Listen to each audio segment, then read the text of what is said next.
Roger, the clock is operating. We're underway. You're loud and clear. Roger, we're programming and roll okay. A little bumpy along about here. Roger. Stand by for 20 seconds. Roger. We're smoothing out some now, getting out of the vibration area. Roger, you feel max Q, flight path is... Roger, feels good through max Q and smoothing out real fine. Cabin pressure coming down by 7, okay, flight very smooth now. Sky looking very dark outside. All Roger, reading you loud and clear 7, Cape is go, we're standing by for you. Roger, Cape is go and I am go. Our capsule is in good shape.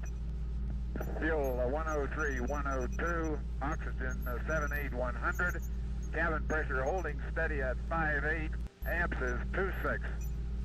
All systems are go, indicating 6 Gs. Roger, 0 G, and I feel fine. Capsule is turning around. Oh, that view is tremendous. Roger, turnaround has started. Roger, capsule turning around, and I could see the booster during turnaround just a couple of 100 yards behind me. It was beautiful.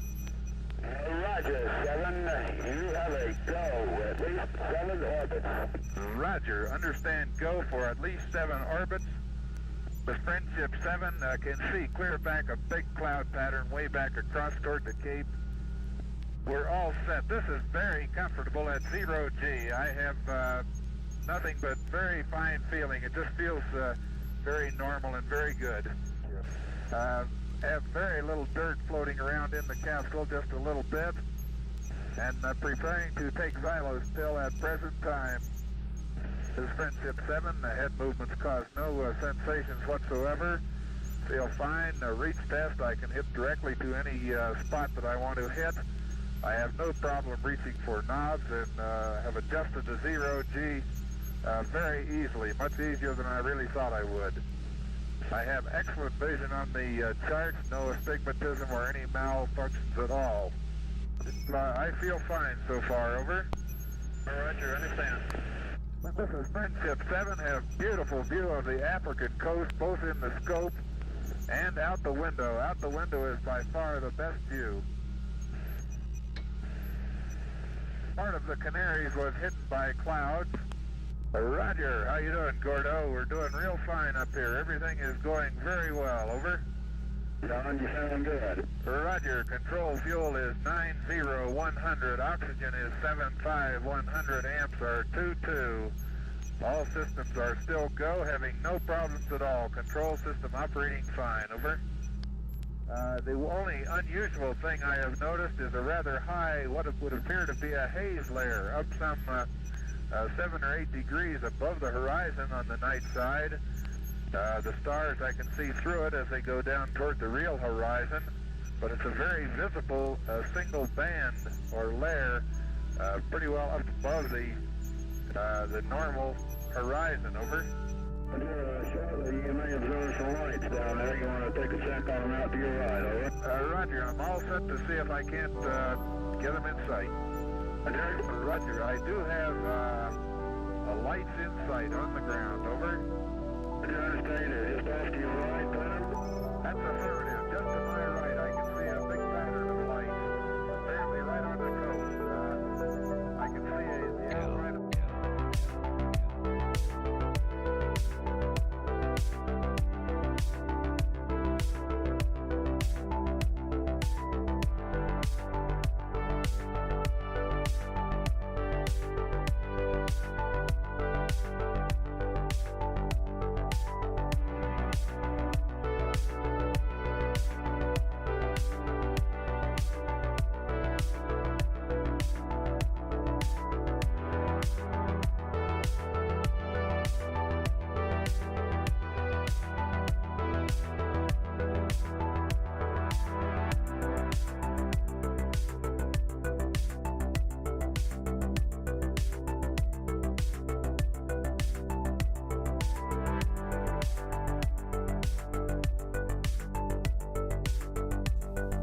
What's going on, everybody?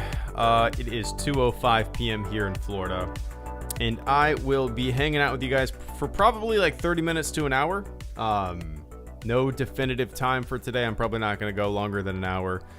Like I said, I haven't streamed in a week. We've had a lot of shit going on lately, me and my wife. Everybody's good. We're all good, but like, if you were here about a week ago, we got some shitty news, and so we've just been kind of working through that. But we're good. We're all good. My daughter's currently at my parents' house. They're babysitting her. My sister's in town with her 2 kids, and they're just having a ball playing in the pool and hanging out. So I will be streaming for the next 30 minutes to an hour, shooting the shit, talking life, games, movies, whatever is on your mind. Whatever you've been up to, I'm curious what everybody's been doing. Have you guys played that Fall Guys game? I'm probably going to end up getting that tonight, maybe, and playing it on the couch through Steam Link with my wife. That's probably what. Yeah, I've been wanting to buy it, right? But I've also been wanting to buy like Hell Let Loose and a few other games that have been kind of, kind of on my wish list for a very long time, So like, should I get the $20 Fall Guys, or should I spend $30 and get Hell Let Loose, a game that I've wanted for a while and I've just never pulled the trigger on getting it, Eventually I will. We'll see. We'll see. But Caleb Kemp, thank you for coming in with the first super chat and channel support of the stream, man. I greatly appreciate that. Hope you're doing well. Caleb says, hello there. Hello there, right back to you, General Kenobi. Caleb, hope you're doing well, man. Yeah, it feels weird. It's like, Caleb, whenever I get back from like a week of not streaming, I feel super rusty. I don't know what the hell to say. I don't know what the hell to say. I don't even know how to talk. I've lost my flow. But welcome, Caleb. Sit back, hang out. I hope work isn't crushing you too much, but it's good to see you, man. Oh yeah, what's up, Chris? Yeah, people are telling me to get Hell Let Loose. Crazy learning curve. I love games like that, man. Chris, I play Postscriptum all the time, which is a very comparable game to Hell Let Loose as far as I know. It's the learning curve is steep. It's not for everybody, but it is my kind of shooter, Postscriptum is like, I've never played Hell Let Loose. I'm just kind of vaguely familiar with it just by watching some gameplay. But yeah, Hell Let Loose, for those of you, or Postscriptum, rather, for those of you who have never heard of it, is a like ultra realistic, just really difficult multiplayer World War II first-person shooter. And it relies on teamwork, and it relies just on communication, and it's when you have a good squad and you have a good squad leader and everybody works together, it is like no other game that I've ever played. The closest game would probably be something like World War II Online that came out in like 2001, right? I love Postscriptum, man. I can completely understand why a game like that is frustrating to people. There's oftentimes when I'm playing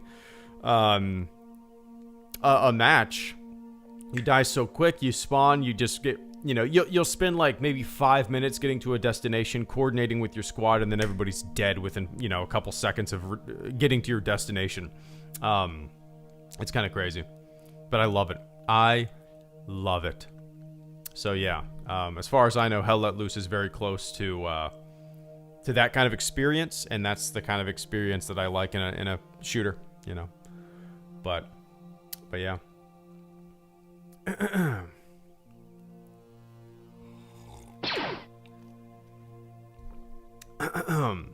Have you read the 2020 Vader comics, Greedo? If so, what do you think? No, Professor Higgins Farnsworth III. No, I haven't read any of them. The only comics that I've read of the new canon is maybe like 5 issues or so of the Dark Lord of the Sith comics.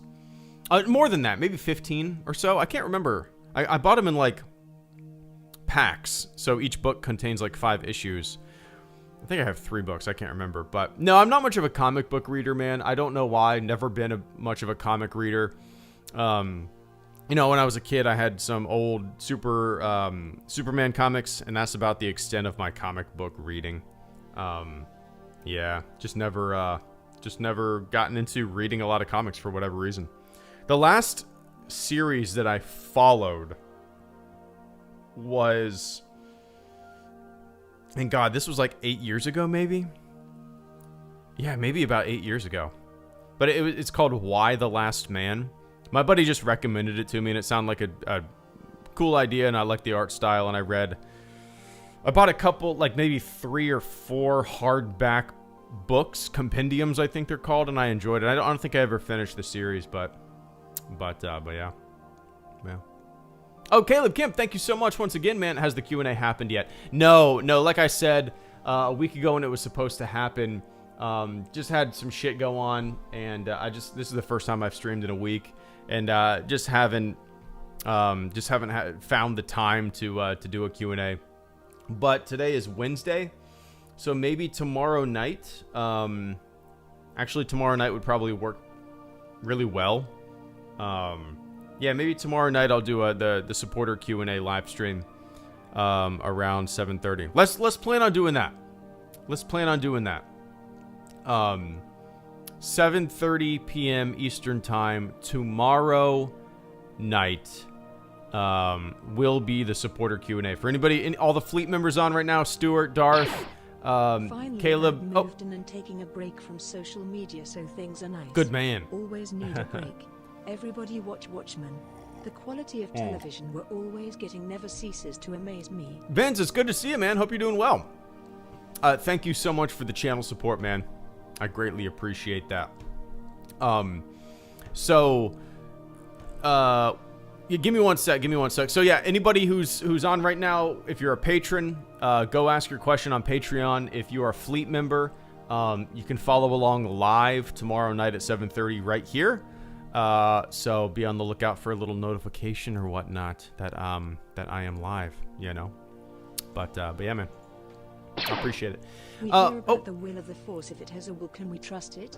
Or maybe it doesn't, and we just attribute things to it.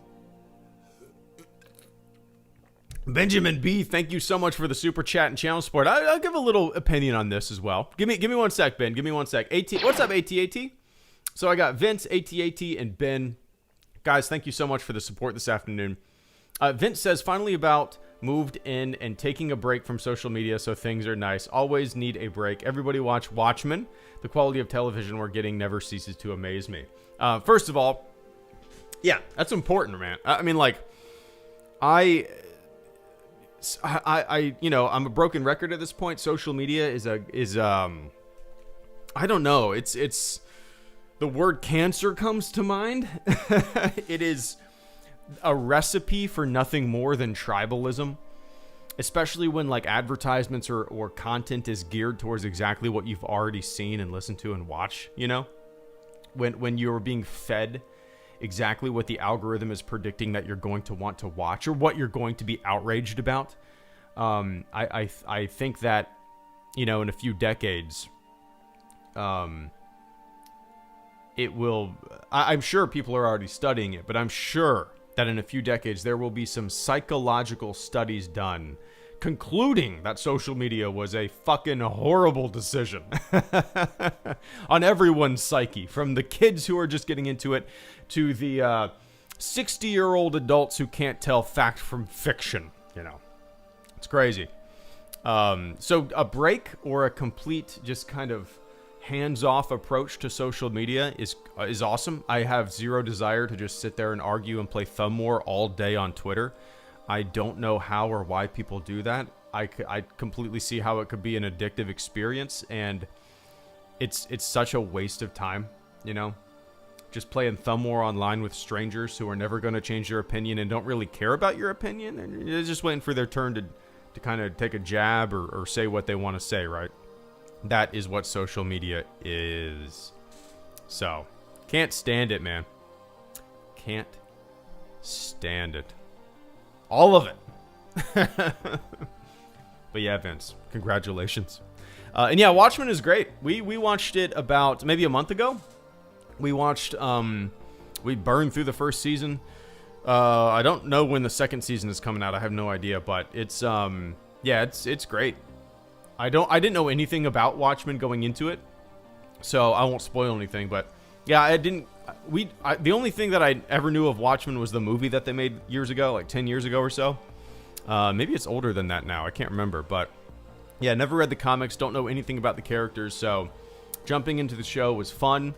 You know, there were a few reveals that I could tell were reveals, but they weren't reveals to me because I didn't know who the hell they were revealing, you know? But yeah. I'm pretty sure there's going to be a season 2 of Watchmen, right, Cal? Maybe I could be wrong about that, but I don't know. So yeah. What have we been watching? Well, we just finished Schitt's Creek last night. No, the night before. That was a show that my wife started watching when I was streaming, and then she watched like the first 2 seasons, and then I started watching it with her on season 3. So I missed a lot. She filled me in, but I liked it. It was a silly show. It got better as it went on, but yeah, that's about all we've watched lately. Anyway, I appreciate that, man. And AT chat, good to see you. Hope you're doing well, man. Have you ever actually AT chat? Have you actually watched the 4K 77? I'm still trying to figure out how to get a digital file. Also, hi, what's up? Yes, I have it on my hard drive. I have a 2 terabyte hard drive just labeled movies. Torrents are kind of your friend. So yeah, I have it. Let me see how big the file is. I have actually, I don't think I have both versions. There's a DNR and a non-DNR. Let me check. 4K 77. Yeah, I have the DNR version. And it is basically a 50 gigabyte file. And DNR is what is it? Yeah, digital noise reduction. So I have the DNR version, which basically takes down or kind of cuts down on the grain, which to me, maybe that's a better experience watching it on a TV. If you were to watch it on a projector or something like that, I would get the non-DNR version. But yeah, I do.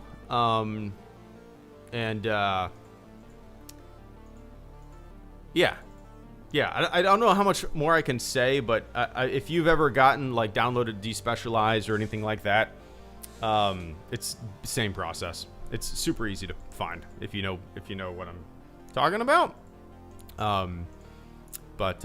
Yeah, it's awesome, man. Like I said in my video, there's better version Team -1 said this, the people that made it. You know, there's better looking versions. Despecialized in the Blu-ray versions are better pictures, right? But Project 4K 77 is what the movie looked like in 1977 when you sat down in the theater. There's no more pure of a version out there than it, you know. But yeah, man. You'll find it. You'll find it. Same way you got Despecialized. Same way. I think. I don't know. Maybe you didn't get them that way. Anyway. Appreciate that, man. And Benjamin B, thank you so much. We hear about the will of the Force. Let me take a quick sip of the old water first. Here we go. We hear about the will of the Force. If it has a will, can we trust it? Or maybe it doesn't and we just attribute things to it. Yeah, the will of the Force is like all the prophecy stuff that I've never really... It's never really been something that... Man, I don't even know how to put it into words. It seems like someone like Qui-Gon Jinn was a true believer, right? A true believer in these prophecies, the will of the Force, all that kind of stuff. I wonder if there were Force skeptics. You know, just like in the real world, maybe some people follow a religion, but they're not diehard believers in every single little nugget that comes along with being a believer, right? They don't believe in every single little thing. And maybe some of the more fantastical elements kind of get washed away.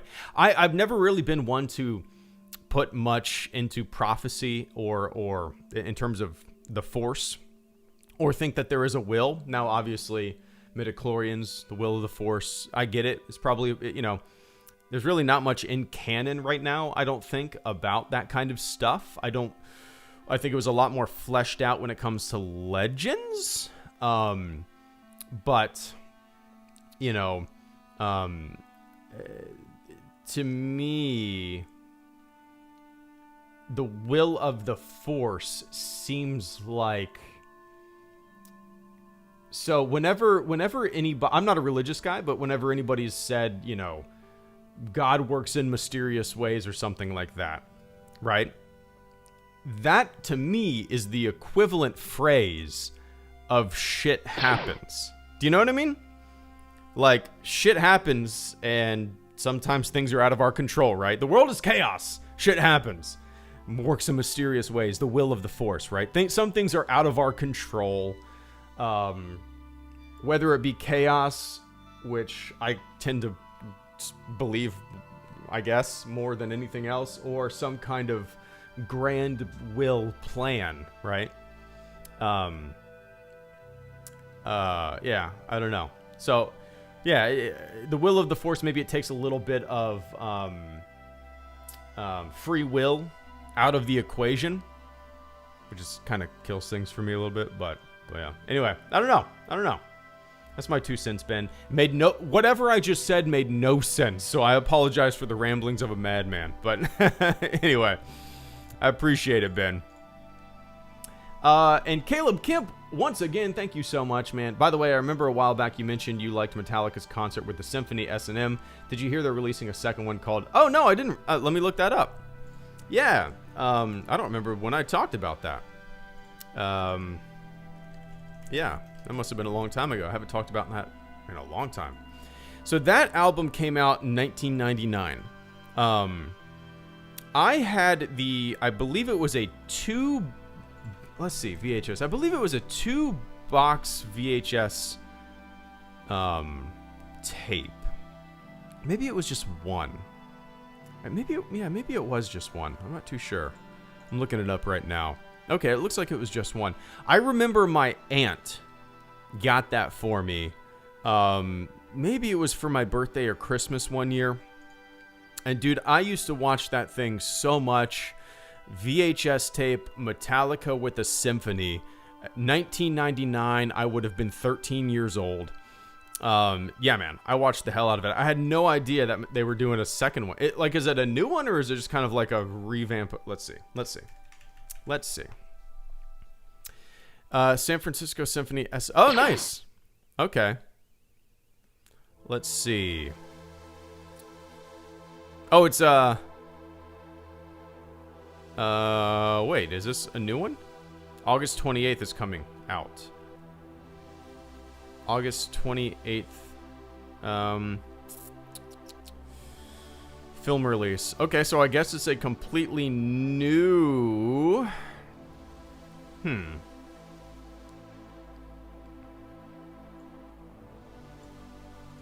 Yeah, I guess it's a completely new one. Maybe. I'll have to look into this. But yeah, I'll have to check that out, man. Yeah, that VHS, I don't think I definitely owned the CDs. I don't remember listening to them that much. I just loved watching that on VHS. Yeah, it was awesome. It was awesome. That, and when I was, maybe it was, let's see, Blink-182 had a VHS tape. It was called The Urethra Chronicles. That's right, The Urethra Chronicles VHS. This came out in 99 too, so I was 13 years old. And I used to watch that so much too. It was just stupid. It was just dumb. Yeah, so... Yeah, man, you're bringing me back. Anyway. I appreciate it, man. Thank you so much for the support. And Arco... Oh, wait. Arco, whoa, thank you so much, man. It's good to see you. I feel like it's been a while.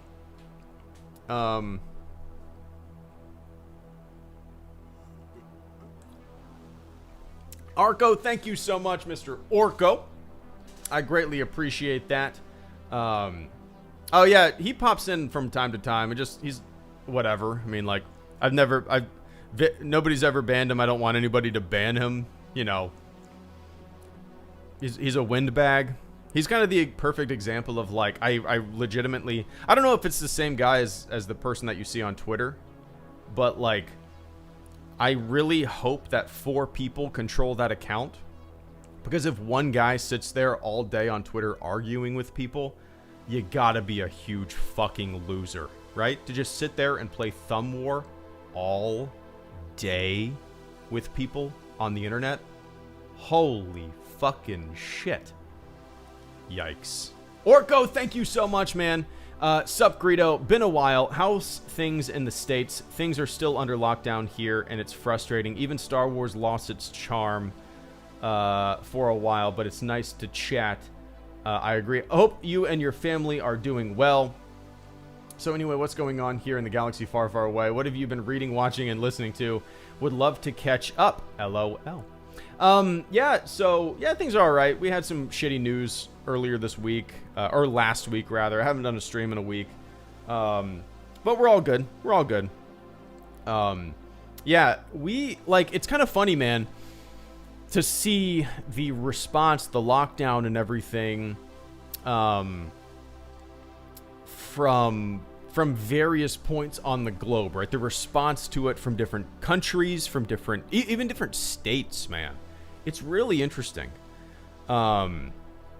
Because like I said, my sister's in town. Her husband's in the Coast Guard. He's a pilot, and he's doing some training, and they're down here for a month. And he's stationed up north. And when they came down here, things are way more relaxed down in Florida than up there. I've had buddies come into town through all this who are from Philly, from Chicago, from Minnesota.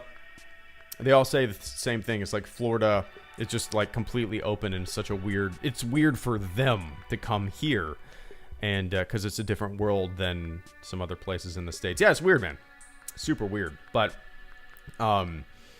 yeah, what we've been doing, really, we've been watching, like I said earlier, all we've been watching is like Schitt's Creek. It's just an easygoing show. We actually finished it a couple days ago. Yeah, it's 22-minute episodes. It's funny. Eugene Levy's in it. His son is a writer and acts in it too. Catherine O'Hara's in it, who plays Kevin McAllister's mom in Home Alone. It's a really good show. It's just silly. Easily digestible silliness, right? But that's really about it, man. Haven't really been doing much else.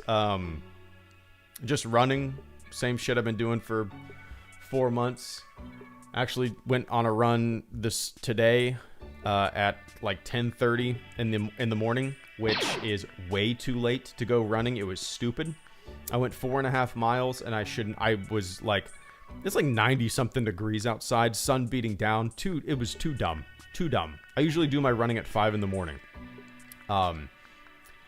And this time, like, I don't know why I did that. It was miserable. But yeah. Anyway, what am I listening to? Podcasts, really. That's really about it. There's a new Office podcast made by the guy who plays Kevin, which is really good. It's called An Oral History of the Office. It's really good. I've been listening to Jocko Willink's podcast, because he has a new series called The Unraveling, where he talks about kind of the invasion of Iraq and all that kind of stuff. It's really, really interesting from his perspective. And other than that, man, I've been listening to a little bit of the Lincoln Project podcast, which is pretty good. It's kind of funny, like, people shit all over them, but it I don't know, it's funny to me, man. Like, do you think you're going to win the election just by placating and appealing to your tiny little base? No, these are the people that, if you're looking to win an election, you need these people. It's a good podcast. Sam Harris is always kind of a good podcast for me to listen to too. A lot of good guests on there. Making sense, Sam Harris. There's a really good podcast that just started a couple weeks ago, I think, called Red Web. And it's kind of like it's like a mystery podcast. They've had a couple good episodes so far. One wasn't good at all. And some of them you're going to be familiar with. the Red Web podcast episodes. And then always Star Talk is always in there too. But yeah, nothing else, man. Not too exciting. Yeah, anyway, I appreciate that. I hope you're doing well, man. It's good to see you. I feel like I haven't done an afternoon stream in a long time either. Maybe it's just because I haven't streamed in like a week. But yeah. Anyway, I appreciate that, Orko.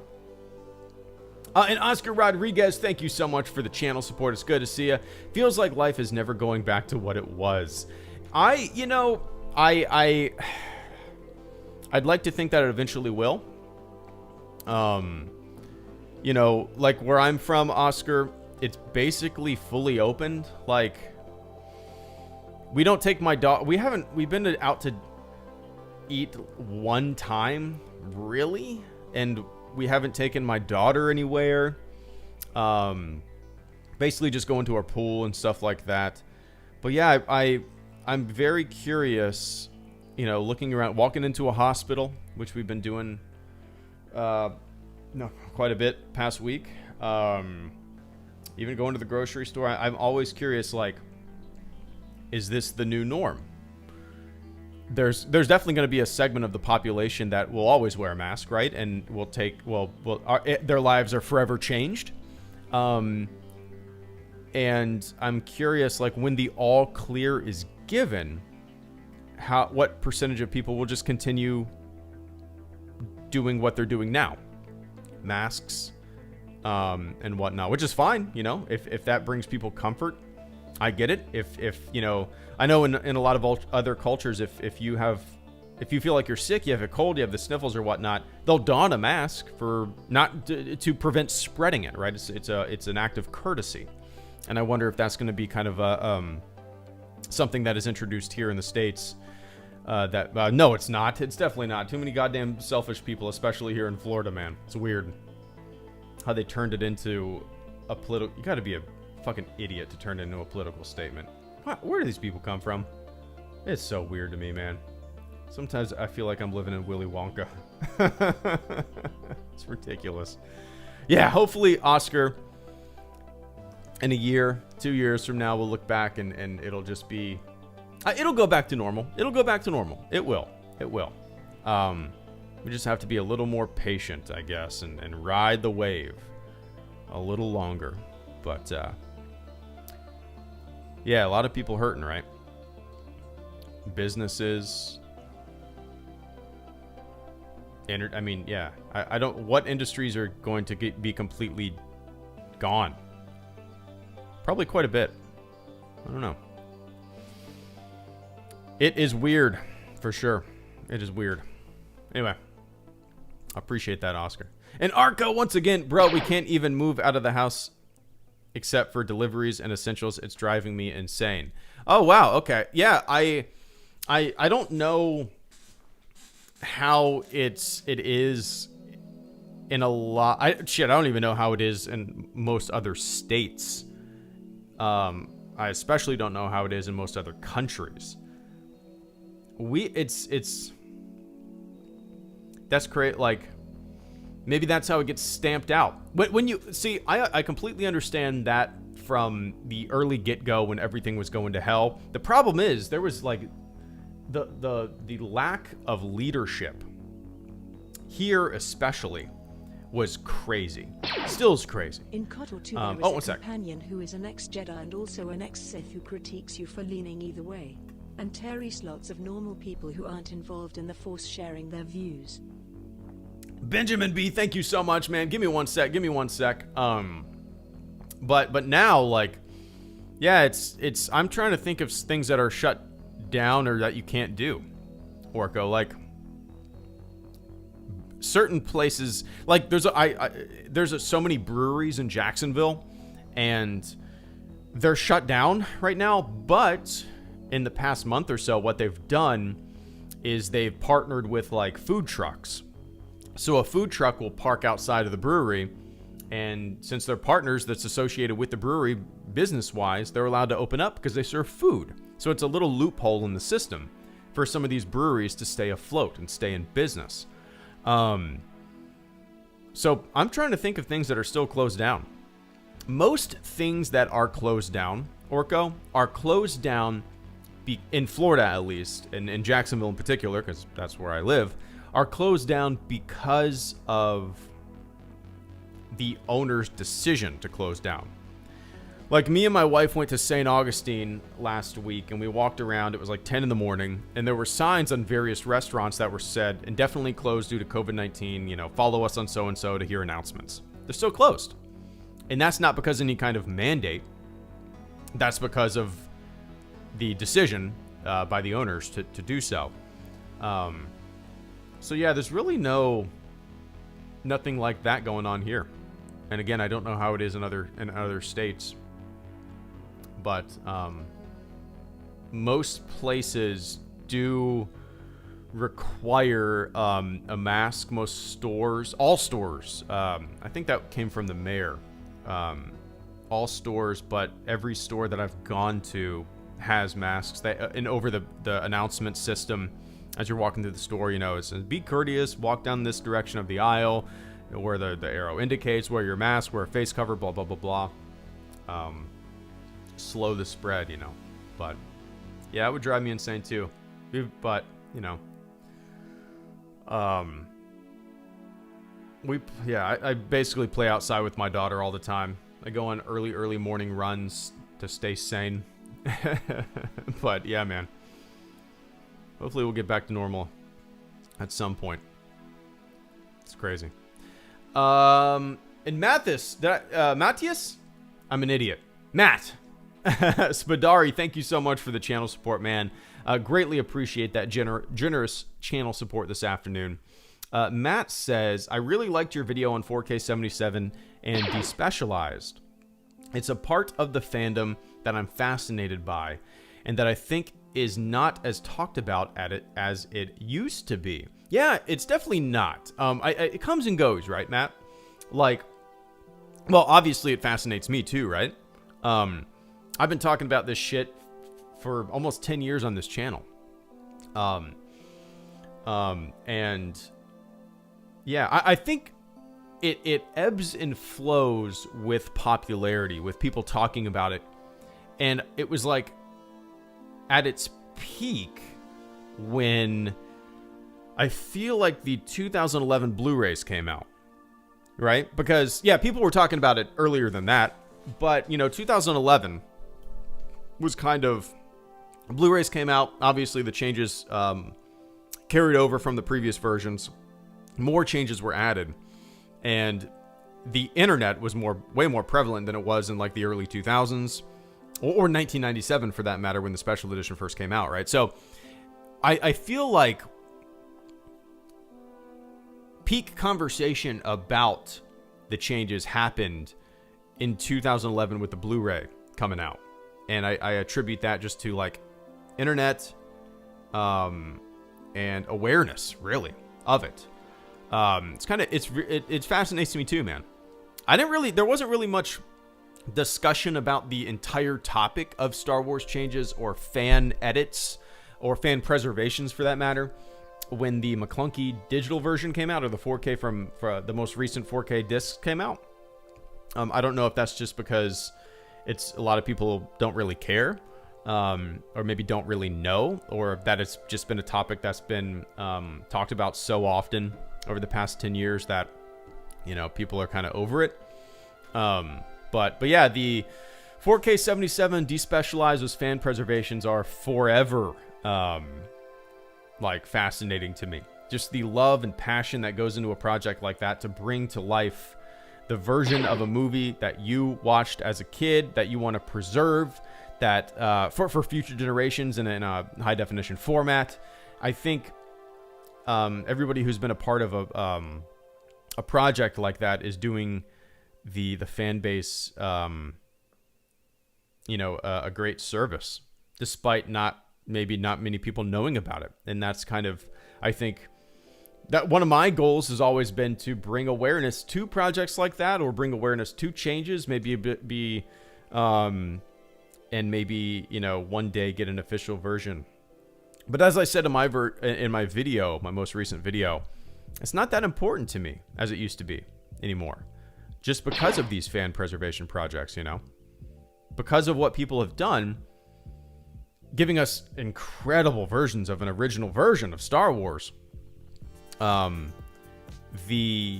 need for an official version is nowhere as important to me as it used to be, you know? But yeah, I'm glad you liked it, man.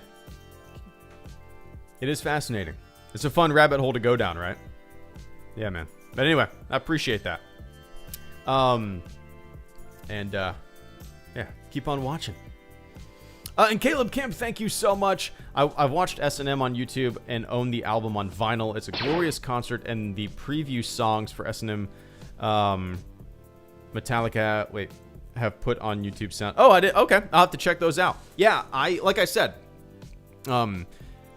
my aunt gave me that S&M VHS for a birthday or Christmas. I don't know what it was, but I was 13 and used to pop that in all the time and watch it. When I was 13, I was like, that's when I was playing the guitar a lot. Had a Gibson Les Paul, my first guitar was a Fender Squier, which is a lot of people's first guitars. So I would always watch the S&M just for like, to watch them play the music and stuff like that. It was like, yeah, the CD was great, but there was something about the energy of watching it and seeing seeing them play along with a symphony was just awesome, you know, absolutely awesome. So I appreciate you bringing that to my attention. I had no idea that a second one was coming out. That sounds pretty awesome. 20 years later, 21 years later.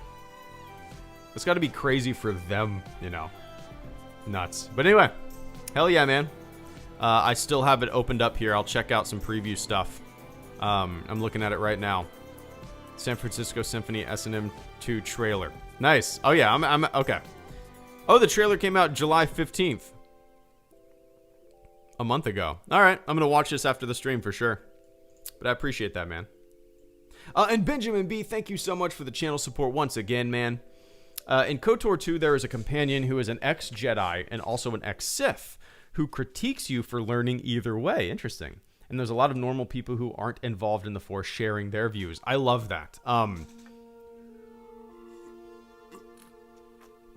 So yeah, for those of you who might not know, I owned both KOTOR games back in the day, and never really played them. Like, I vividly remember owning the boxes on the PC, but I don't really remember playing them that much. When they came out, I wasn't that into RPGs. You know, I was more into shooters or RTS games and stuff like that.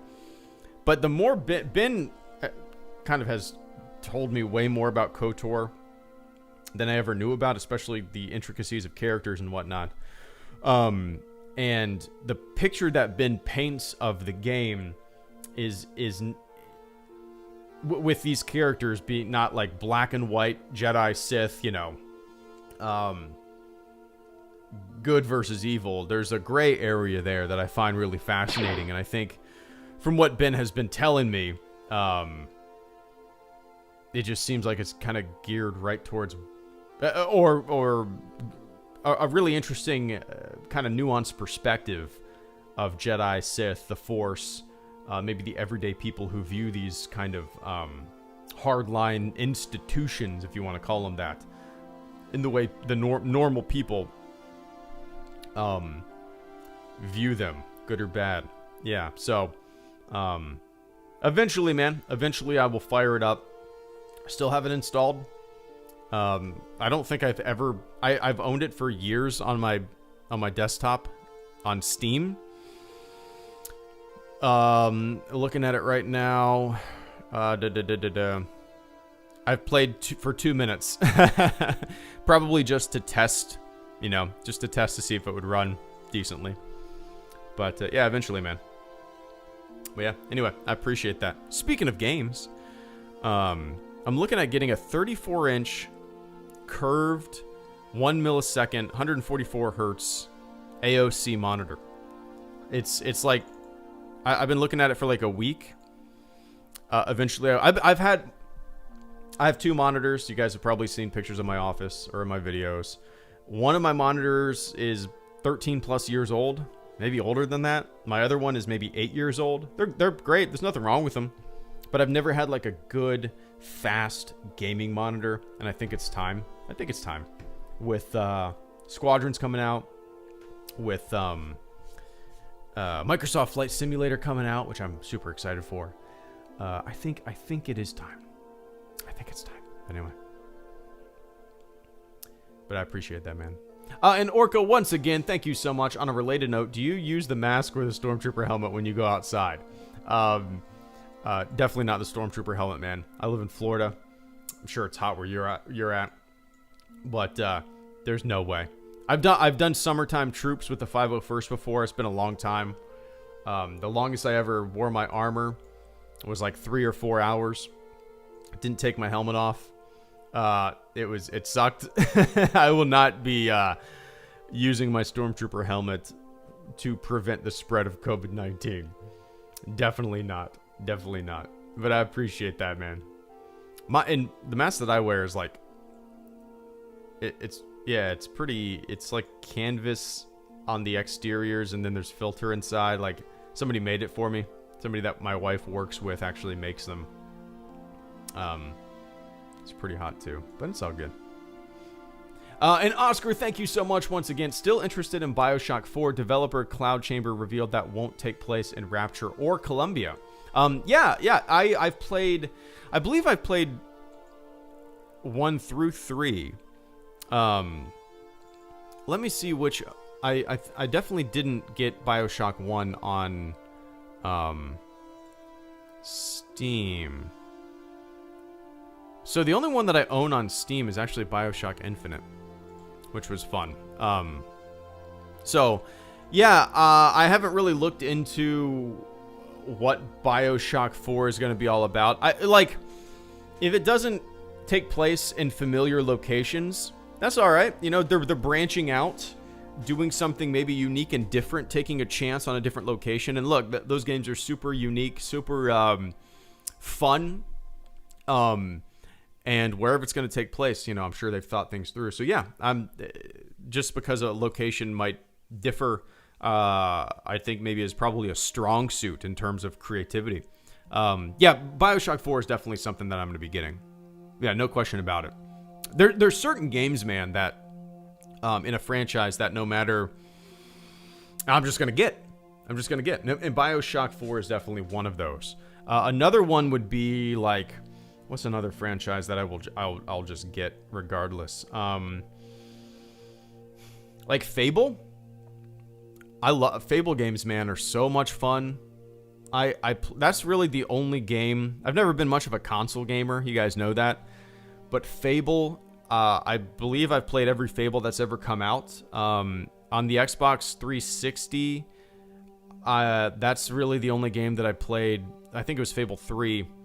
I played just like non-stop, loved it, owned like every building and thing, whatever I could own. Those games are so much fun, man. So much fun. But yeah, anyway, absolutely going to get BioShock 4. No idea when it comes out. Haven't really researched anything at all, but yeah, when it comes out, surely will. And Carter Lovejoy, if everybody in the chat could do me a big favor. Carter says he just turned 20 today. That's big stuff. That's big stuff. There's a few like ages. Well, first of all, everybody, could you wish Carter a happy birthday in the chat? Can you say happy birthday, Carter? I would appreciate it, and I'm sure Carter would too. Happy birthday, man. 20. Getting old. But it's kind of funny. There's a few ages that, like, you know, you turn 15, you get your learner's permit. At least here in the States. Yeah, you turn 16, you get that driver's license. You turn 18, you can buy some things that you couldn't buy previously. And then there's a little break, and then you turn 21. Here in the States, you can buy booze. And then really nothing until 25. I think you can rent a car at 25. And then after that, you know, birthdays are just birthdays. But Carter, that's awesome, man. Happy birthday. Another trip around the sun. Congratulations. And yeah, if everybody can wish Carter a happy birthday in the chat, I would appreciate it. But dude, thank you so much for the channel support. Happy birthday. Happy 20, man. And D. Ryman, thank you so much for the channel support as well. Let me scroll up and find it. There we go. D. Ryman says, hello, Greedo. Would you like to see... Oh, who would you like to see play a part in the Star Wars universe? What role would he/she play and why? Thanks, and hope you and your family continue to stay safe. Well, I appreciate that. So, whenever I get asked this question, Ryman, this question is usually, it's either what actor would I like to see in Star Wars, or who would I like to see direct a Star Wars movie? Those are pretty common. The answer that I usually give is Sam Rockwell. I'm a Sam Rockwell fan. I think he's a fantastic actor, and everything he's ever done, from funny roles to serious roles, I think Sam Rockwell is just one of the most talented actors we've ever had on this damn planet.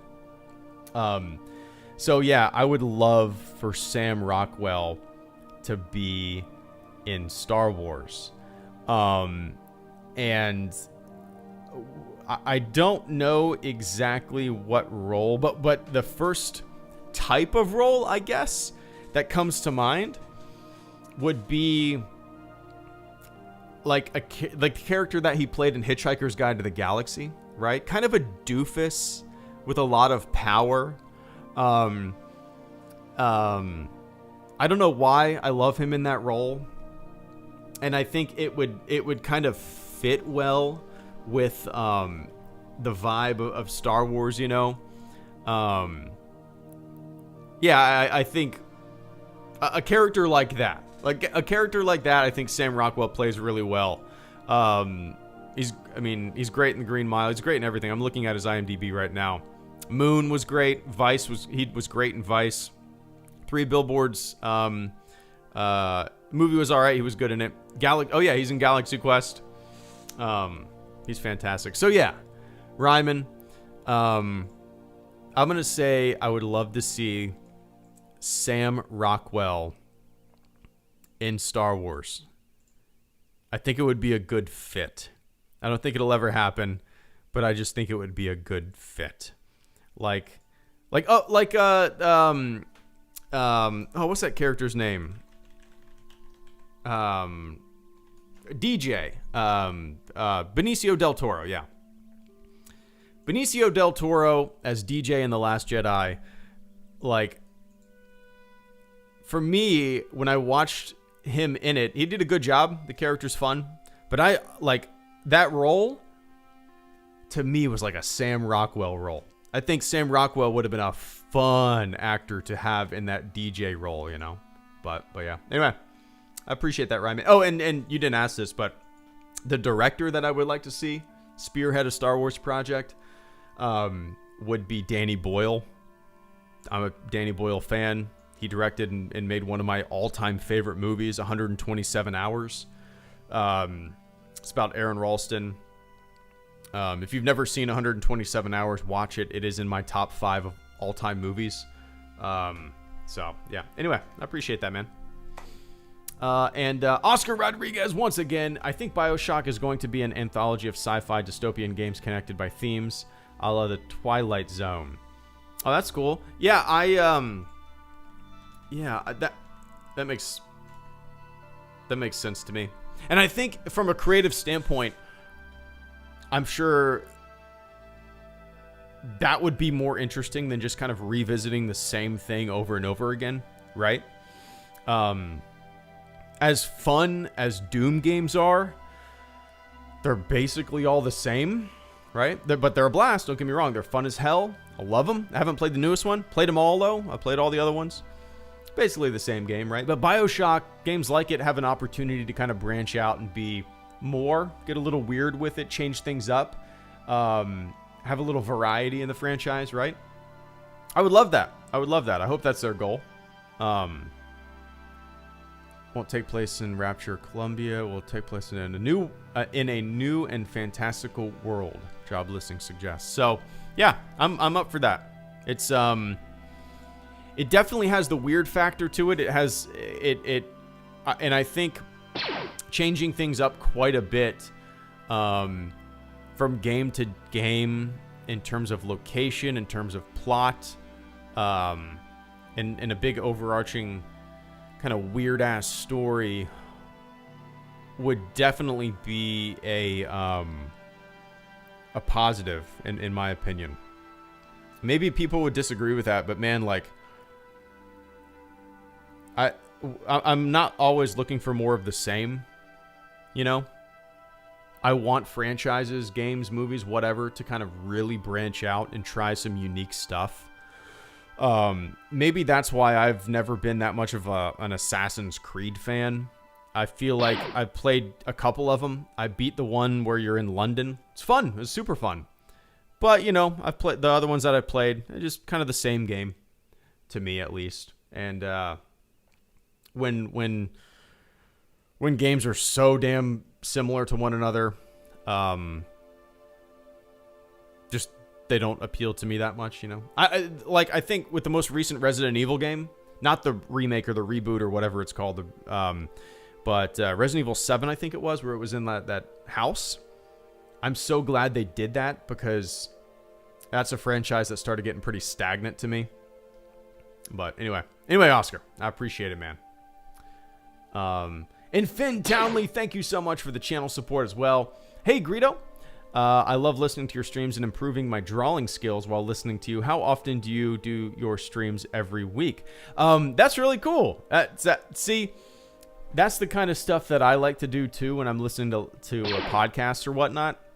I like to do some graphic design, work on, you know, maybe some overlays or non-HelloGreedo projects and stuff like that. If I sit down and try to listen to a stream or a podcast and write, that can't happen. But drawing, yeah, man. Drawing, that's awesome. That's awesome.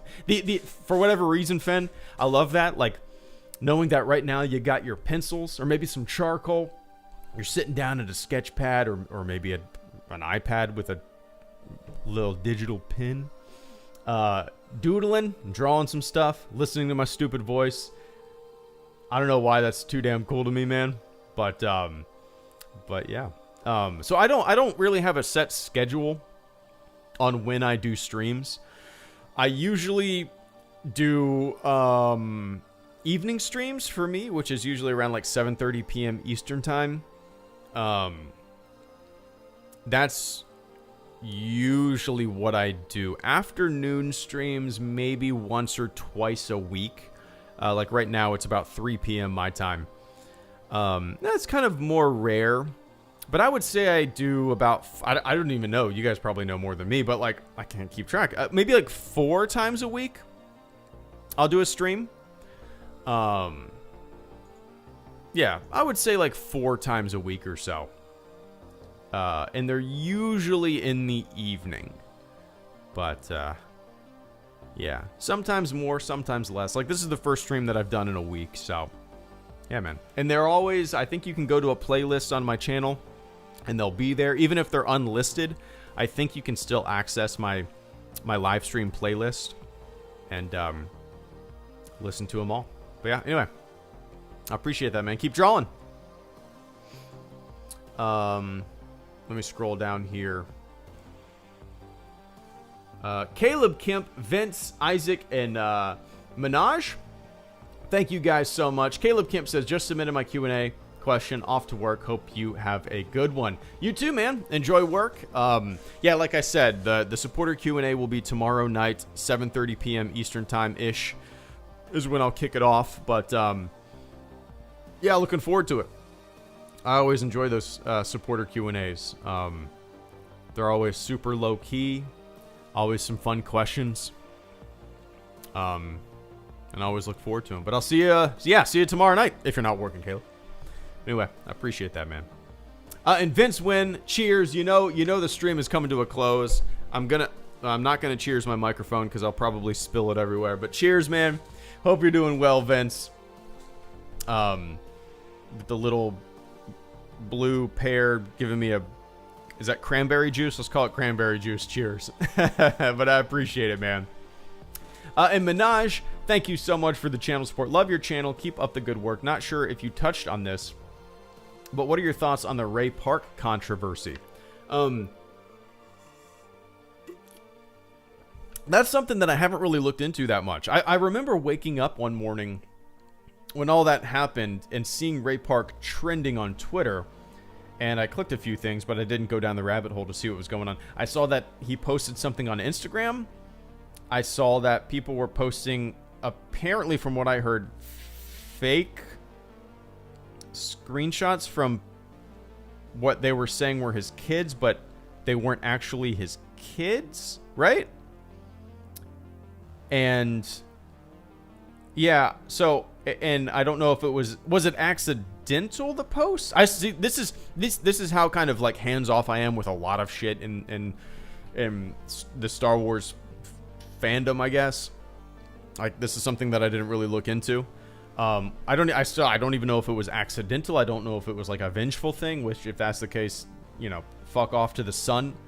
I don't know the story behind it. I don't know the response. I don't know who's come out and said anything. I think his wife did, right? But I don't remember what was said. I don't even know if I looked at what was said. So, yeah, that's something that I don't know why. I haven't really looked into. But it was crazy. Like that morning, I remember looking and just seeing people. Whenever something like that happens, a lot of conjecture pops up, and you know, the entire, all the facts haven't come out, and then Twitter blows up. You know, and I was like, yeah, I'll just hands off for this.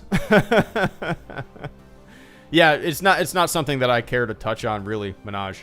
I'm here to talk about, you know, 4K 77 and despecialized. I want to turn this channel into the National Enquirer and make 200 Ray Park videos, right? But anyway, I appreciate that, man. Maybe tonight when I'm laying in bed, I'll read. I'm sure somebody's written an article about it and kind of put all the facts and everything into one big article, and I'll look into it. But yeah, man. Anyway, I'm glad you like the channel, man. It's fun doing these streams, making some videos. Keep tuning in. It's a good time, but I appreciate that. And Isaac, thank you so much for the final super chat and channel support, right at an hour. Isaac says, do you think Tom Cruise could fit in Star Wars? Yeah, you know, obviously he could. Great actor. Got an energy that is just like beyond anybody. The tip top of the spear when it comes to being a movie star. Yeah, he would fit. The only reason I actually wouldn't want him in there, Isaac, is because to me, now we've had some big names in Star Wars before, right? We've had big names in Star Wars before. But I kind of like Tom Cruise is almost, I don't know, like I kind of like the idea of Star Wars pushing newer talent, you know. I mean, you look at the original trilogy, you know, Harrison Ford, Fisher, or Harrison Ford, Carrie Fisher, and Mark Hamill, you know, not household names. Kind of same thing with the prequel trilogy. Younger, newer talent. You had some bigger names in there, familiar faces occasionally. And same thing with the sequel trilogy. I like that. I kind of like that trend that's always been a part of Star Wars, you know. Tom Cruise is just too big, almost. It would kind of... it would almost take me out of the movie, right? I don't know. I'm sure he would do a great job. I'm sure that it would be awesome. But I wouldn't be watching a character. I would be watching Tom Cruise. And that's a problem. That's a short circuit in my own brain. But yeah, if that makes sense. So, yeah, I mean, fun actor. Crazy guy. Maybe too big for Star Wars. But anyway, I appreciate that, Isaac. All right, guys, so it is time for me to jet. I appreciate everybody hanging out with me this afternoon. This is the first stream in about a week. Yeah,